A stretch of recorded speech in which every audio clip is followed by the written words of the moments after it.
Sa bawat pagsiklab ng araw, tayo'y binibigyan ng pagkakataon na yakapin ang mga hamon ng buhay.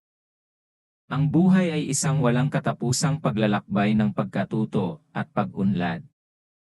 Huwag tayong matakot sa pagkakamali, ito'y bahagi ng pag-akyat patungo sa tuktok ng tagumpay. Sa bawat pagbagsak, tayo'y nagiging mas matatag at handa para sa mas malalaking pagsubok.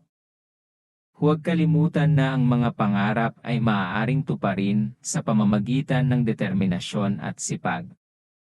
Igalang natin ang bawat araw bilang isang regalo at gamitin ito upang magbigay kahulugan sa ating buhay at sa buhay ng iba.